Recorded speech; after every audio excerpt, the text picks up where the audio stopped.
Hey guys, how you doing? Welcome to Ordinary Dad YouTube channel. I'm Aaron alongside with Tim here today. And Tim, we have a special guest. We do. We have a very special guest. We're joined by Pastor Bernie Norman, who also happens to be my dad. He is a high school science teacher. He's been doing that basically his whole life. And he's been pastoring for, 20 years? More than that? 30 years? Yep. He has 4 kids. He has 8 grandkids? Yep. Yep, I know. It's crazy. And we're just really glad that you're here with us today and we get to kind of interview you a little bit. Oh, it's great to be here. And everything that you guys stand for and you're doing is fantastic. Awesome. Thank you. We appreciate that. So let's hop into it. Go for it. So first, I think we should have like a little bit of fun and see kind of where your head is at. We'd like to ask you just a couple quick random questions. Being that we're from New England, this is always the big debate. Red Sox or Yankees? Oh, Red Sox. Okay, good. So now we can continue with the interview. That's good. That's good. How about, do you prefer an automatic or a standard car? Oh, automatic. Yep. Although I enjoy standards from time to time. The lost start. It's not there anymore. I love it. What was your first car? First car was a Volkswagen. Okay. And it was a semi-automatic. What? Yeah. It had a stick shift, but it was an automatic. Oh, okay. And it was cool. They made the those. engine was in the back. Okay. I had a sunroof. I used to love to ride down the road with my head out the sunroof. Yeah. I remember gosh. when the Celtics won the championship, driving around town, my head out and beeping the horn. It was like the Flintstones pet, the dinosaur. That's Sticking it. up. I like I it. love that. I love it. I love it. How about, what's your favorite sports team? Oh, Yeah, I big love one. the New York Giants.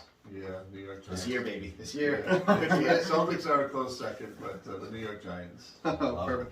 What was the first thing that you ever had as like now obviously everyone listens to music and everything online or anything else like that. So for you, what was it? Was it 8-track? Was it record? What was It was at my uncle's house. He had 45s. Oh, the Small, small, okay, yeah. 45s. Yep. And he used to have deals, an A and a B side. And he had a pool table, and I'd go over there and shoot pool and play those 45s over and over and over again. And I used the pool stick as a microphone. Yeah. That's what got my famous singing ability. Oh, that's awesome. oh, that's so Yeah, perfect. Those questions are fun. 45s to albums. Yep. Albums to 8-tracks. 8-track was cool because the song would end and you have to pop it out, pop it back in. Mm-hmm. So that's how it went. Yep. Crazy. Awesome. Good Awesome. stuff. So kind of going back down memory lane, how did you and your future wife meet? We met in 9th grade. My buddy Brian thought we'd be a good match, and I just, as soon as I saw her, I just immediately fell in love with her. She didn't know it, and I was supposed to ask her out. So all week long, I was too chicken to do so. So on a Friday, just before school ended, my buddy Brian pushed me into her, and she dropped all the books, and I was just tremendously embarrassed. So I helped pick the books up and give them to her, and then said, "Hey, you want to go out with me?" This is like a Hallmark movie. You Oh, guys I gotta know, write I this love down. it. So our first date was at the Midland Mall, the Warwick Mall. I had a basketball game in the afternoon in Westerly, junior high basketball game, and we go down to Westerly. We won a big game, but the bus broke down.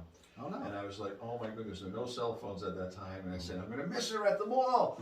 And they took it to a repair shop. Hour or two later, we finally got back to West Warwick. And my buddy and I raced to the mall. Our folks brought us there. And we just guessed. There were 1,000 doors you could be going in and out of the mall. We said, let's try this door. They happened to just be coming out at that time. And they didn't believe our story, that the bus broke down and that. They thought we were blowing them off. But I think to myself, had we not chosen that door, I don't know what would have happened after that. There might not be a Timothy sitting here today. I know, and So, obviously what I mean? she, even being late, she decided to stick with you. So I guess everything went okay. That's awesome. Ninth So grade. funny. So now, how long have you been married now, Miguel? We have been married 38 years. Wow. We'll be 39 this summer. And That's awesome. Yeah, we dated for a good long while, all through high school and college. She'd break up with me every summer, and I would throw myself into sports, and then she'd go back out with me when school started. But eventually, we got married. Oh, that's Nice. awesome. So at what point during your marriage did you say, it's time to expand our family? Like, here we go, let's have kids. Probably when we get back from the honeymoon. Wow, right into it. we were always all about family, and So it was just a year and a half later that, you know, she became pregnant after we got married and had our first child. Wow. That's crazy. Yeah. How did she, not to interrupt you, but Yeah. how did you find out you were going to be a dad? Did she do anything special, or was it you guys were trying and We planning? weren't trying, we were just, you Yeah. know, and it just happened, and as those things do, and it wasn't something that we planned, but it wasn't something we were gonna not embrace. We totally embraced it, you know. We both came from, I think, really neat families. Yeah. So to begin a family was just, wow. I mean, I was just like over the moon. I can't believe I'm gonna be a dad. So when she went to tell you, was it kind of like a mutual, like she's like, oh, I'm feeling off, I'm gonna take a test, or was it like you're sitting there watching TV and then, hey, by the way, like, you know, it's just kind of thrown out there. Well, because of the story I'm going to share, it's almost tough to remember what that was like. Okay. There were there's moments of before Jared and after Jared that we have a tough time even remembering sometimes. Okay. So that'll be part of the story Sure. that I share. Oh, absolutely. So what do you remember from kind of her being pregnant up to him being born? Everything That seemed kinda to be sticks out? fine. Yeah. Everything was going along fine. Everything was normal, Mm. and it just seemed like an average rate. And you know, her due date was December 18th, but Jared wasn't born until December 24th. Christmas Eve. So it was like that whole week of just Oh my waiting gosh. and waiting and waiting, you know. Yeah.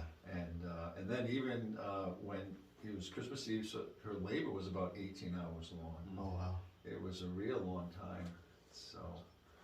So then it's that day. Like you guys are there. You've been waiting 18 hours. You just Yeah, said. it was a long, long day, and then about an hour before Christmas, and I thought it was pretty cool, you know. I mean, like Jesus was born on Christmas, you Yeah. know, and here's Jared's going to be born, and so she, 1 hour before Christmas, she had this little baby boy, and they put him in an incubator right away because he had a little difficulty breathing, and so he needed some oxygen. But everything seemed to be great. She was exhausted. I was tired. And so I went back to her folks' house, who lived close to the hospital, and stayed there that night. Okay. And then the next morning, about 5 o'clock in the morning, I get a call from her and said, please come to the hospital. Something's not quite right with Jared. And I was like, oh my goodness. So I raced to the hospital, Lawrence Memorial in New London, Connecticut. And Gail was holding the baby, and the doctor was in the room, who had delivered the baby. And he said, Mr. Norman, have a seat. And it was at that point that he said, you know, I hate to tell you guys this, but your child has something called trisomy 18, a congenital birth defect, and he's not going to live very long. Mm. Oh my gosh. And so we were just like in complete shock. I remember my Uncle Phil called me at the time, right after receiving that news at the hospital, and I took the call, and he was congratulating me, He's and all happy. I was trying to, you know, and it was just surreal. And so he began to explain what that condition was all about, but that this baby needed to get to another hospital up in Farmington, Connecticut, Farmington Medical Center, to get some emergency help. But we were absolutely just Oh my crushed. gosh. I mean, I've heard you tell that story a couple different times, but like now as a dad, to think about that kind of, that flip to go from like, Yeah. man, that's something else. So how, Yeah, and there was a little bit of disappointment because all I prayed for was a healthy baby. You know, Absolutely. I was a phys ed major. I knew all the things that can go wrong, you know, in a delivery. It's the closest you'll ever be to death, they say, when you're the day you're born. Huh. So you know a lot of things can happen. And I wasn't praying for a boy, I wasn't praying for a girl, just a healthy baby. And then the baby wasn't healthy, and I thought, wow, this is, you know. yeah. So that day, we had to get Gail in a car.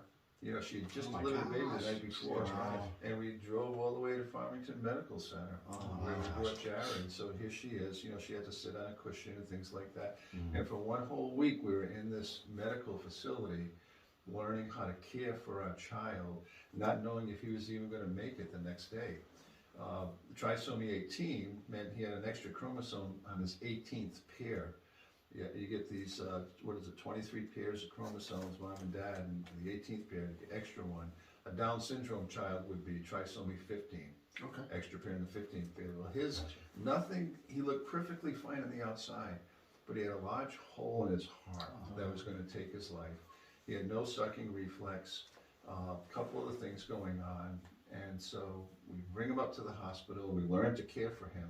And after 1 week, the doctors, a whole team of doctors there, said, Mr. and Mrs. Norman, what would you like to do? Now, he almost passed away one of the evenings. We happened to be not there. Oh, man. But this one night, quick breathing, Wow. and they gave him oxygen, resuscitated him. Had we been there, they might not have done that. Wow. But they resuscitated him, and they said, what would you like to do? Have him here to where he would expire, I think the term they used, or bring him home. Mm. And we said we'd like to bring him home, and literally, if you will, love him to death. Absolutely. I think one of the things that helped us make that decision or even have any sanity was a couple of years before Jared was born, we had made a decision to ask God into our lives. And we felt that although this has been a bad break for us, that we could trust him in bringing him home. But we didn't know. Yeah. The drive from Farmington to Wesley, Rhode Island was one of the scariest drives we've ever had. Not knowing if this baby was going to die in our arms because he's not in the incubator anymore. And we brought him home, and he was okay. And then the next week, he lived another week, and people came over to visit us and to see him. He's like a little angel now, little baby Jared. And he lived another week, and more people came to visit with him. And then he lived a month. Now, the average life expectancy was 1 month with someone with this condition. But Jared had made it to 2 months. Wow. And he wasn't growing. We were still feeding him. We had to feed him through a gavage method. We put a long tube down his throat and he'd hold up. And we had to learn how to do that. We did that every day. And more people got to visit with him. And then in the back of your mind, you're thinking, maybe this is going to be a miracle baby here. Like he's lived 2 months now. And then it was getting up to 3 months. And we thought, wow, this is really something. But we knew he wasn't developing. We knew what was going to be the eventual outcome. And then one evening, he just began to fail in his breathing. We rushed him to the hospital. They looked at us and said, listen, you know the score here. There's nothing we can do. We had to bring him back home. And every hour on the hour, I would simply breathe life into him. I would resuscitate him. I remember from a first aid class that I had that you cover the nose and the mouth of a newborn. And I was doing that every hour because then he failed breathing all through the night. And then somewhere between 4 or 5 in the morning, the baby was on Gail's chest, and the three of us all kind of closed our eyes for a minute. And about 5 minutes later, when I opened my eyes, he was gone.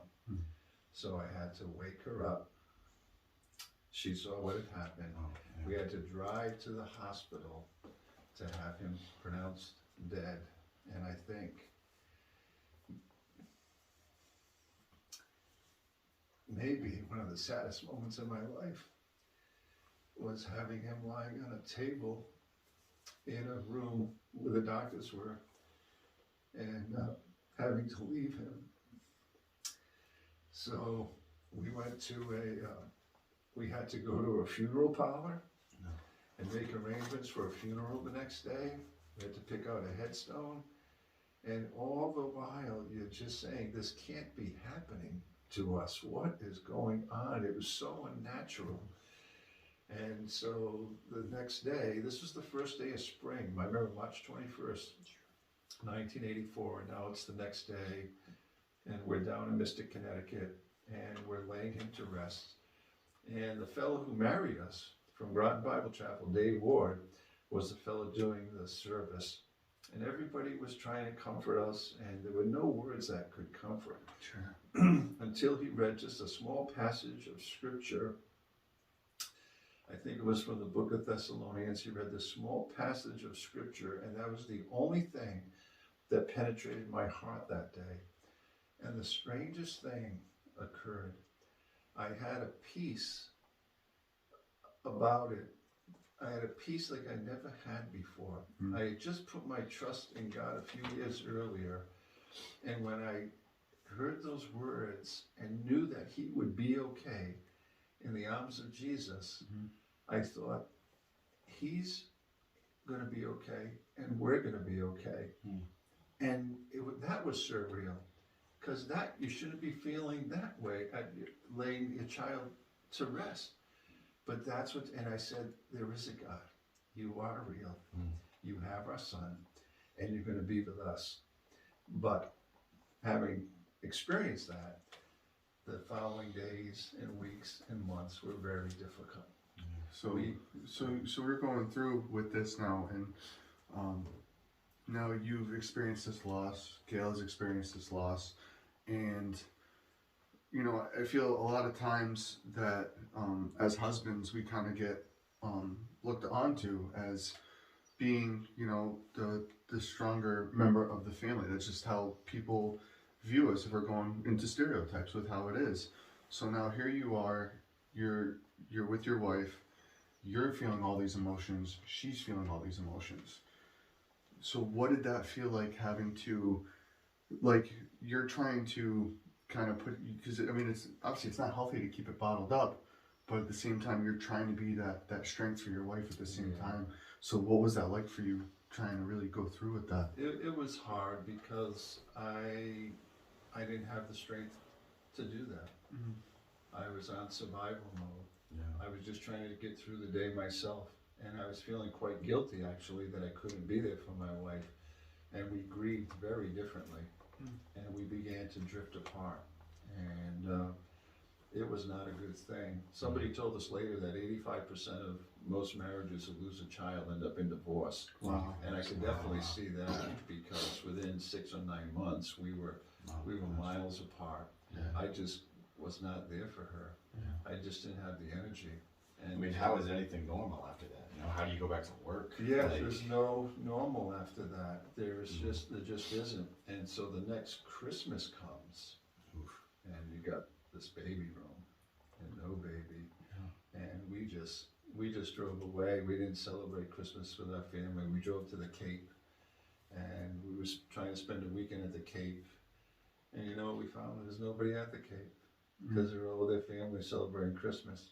So we stayed an overnight and drove back to be with our family and just let them love on us. And then after Christmas, I don't know, we went to a support group, and it didn't really do what we thought it would. And then somebody gave us that poem, that Footprints poem. We never read that before. The two people walking along the beach, 2 sets of footprints. And then every once in a while there's 1 set of footprints. And the man at the end, he's walking with God the whole time, says, God, why did you leave me? Why were there only 1 set of footprints during my most difficult time periods? And he said, those are my footprints, son. I was carrying you during those times. And I don't know, something overcame us that said, wait a minute, that's what's going on here. We don't have the energy for each other. We don't have the energy even to get up each day. But God's carrying us. Somehow we're still together. Somehow we're still living life. And it has to be God.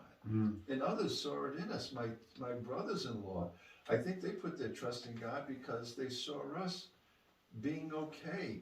Going through that situation. And I'm thinking, okay, we were far from okay. But God was carrying us all during that time period. And a funny thing happened that spring. Gail got pregnant again. That's crazy. Wow. How did that, like, did you guys decide you were going to have kids again? Or was it just kind of like, hey, we're finally kind of connecting again? Yeah, we're finally connecting again. Okay, so it wasn't like God a has done decision. some healing. It wasn't a decision that we were going to, try again. Wow. We just, God just did his thing. Put it in your hands. Put it in your hands. Here you go. And the next thing you know, this baby's going to be due in December too. Oh my gosh. Wow. And then the 21st came, and the 22nd came, and the 23rd came, and now it's December 24th, and Gail goes into labor. I mean, on the same day, 2 years later, that Jared was. And I'll never forget, we were living in Westerly, and it was a foggy night. And so her hospital was South County Hospital down Route 1, about half hour away, and it was foggy out. So we get in the car, and I said, we're going to Westerly Hospital. And she said, no, I got to be with my doctor. I'm like, honey, we can't go down Route 1. We can't. No. So we go down Route 1, 10 miles an hour. Oh my You know, gosh. the fog is thick as soup. About halfway there, her water breaks. Oh Oh my gosh. no. So now I'm taking my first aid class again. It's like, I need a pan with hot water. And where's my pan with hot water? I'm like, I'm going to deliver the. And we had called ahead of time to South County. We get there just in time. They're waiting with a wheelchair, and before I could even, I parked the car and get up, and Jacqueline was born. Wow. 2 hours before Christmas. Now, what were your guys' thoughts when, like, all of a sudden you're like, wow, now Gail's pregnant for the second time. You had experienced such a hard loss that first time.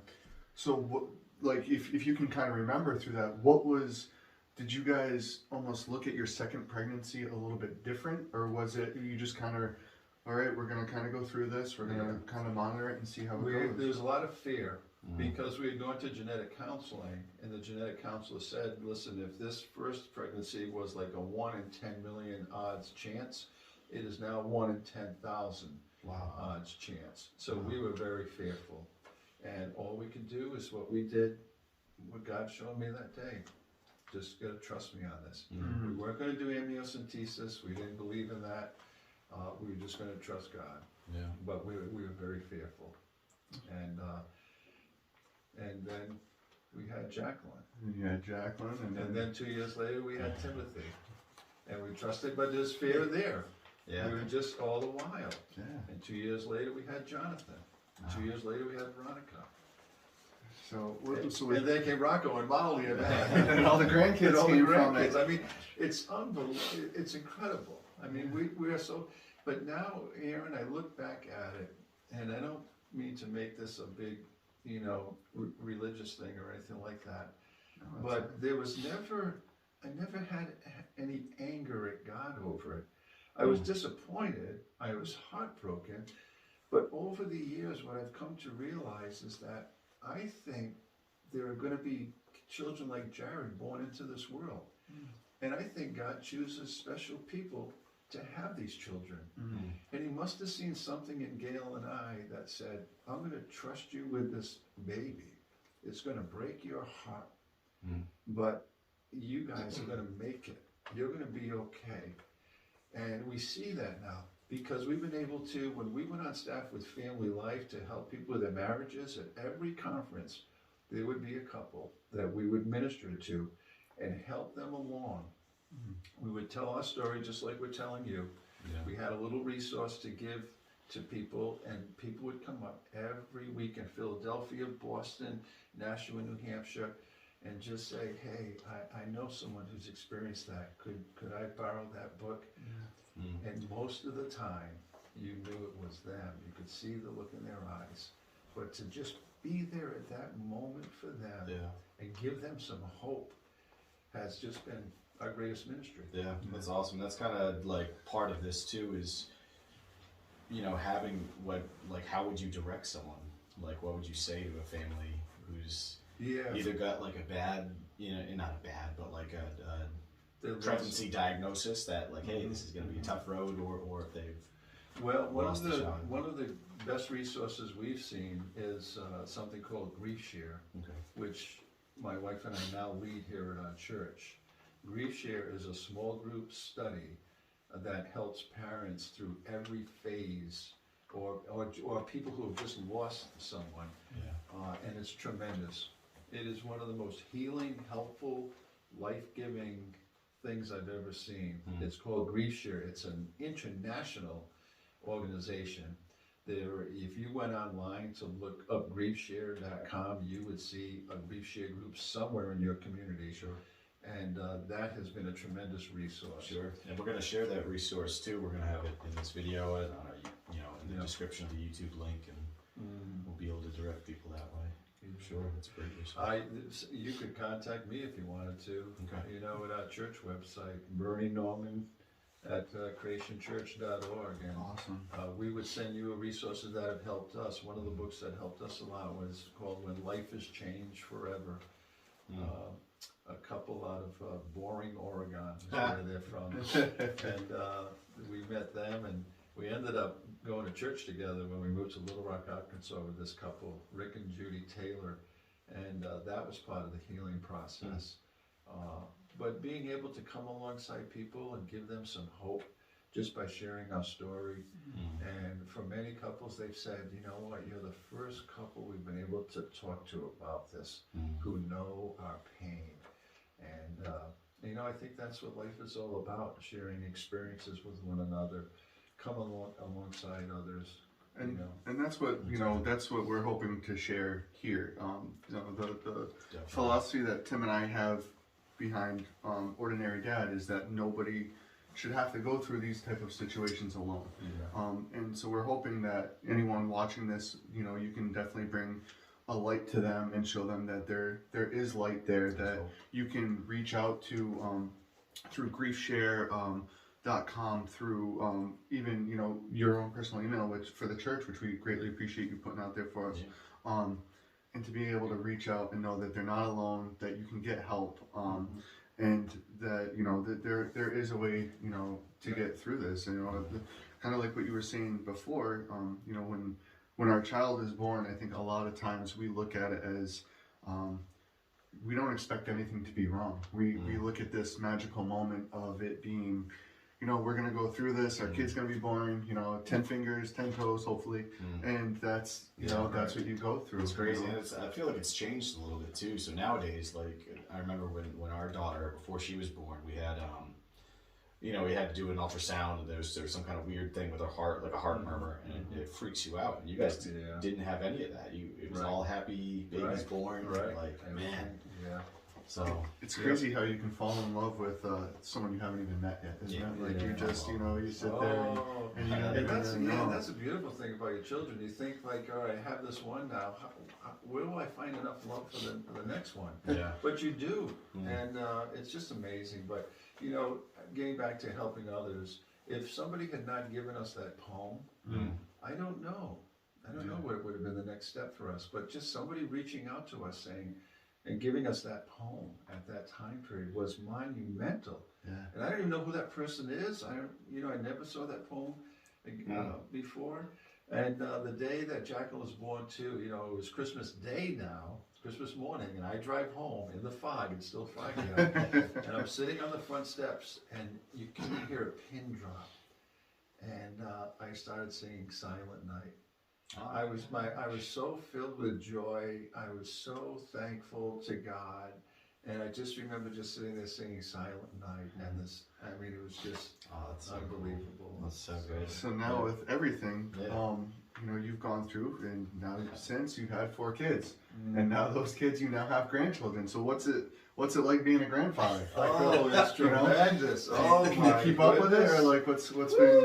Man, it's great. You get to eat all these foods again, like peanut butter and jelly sandwiches. It's so great because, you know, all of a sudden now you have these little ones. You miss when your little guys jump into your arms.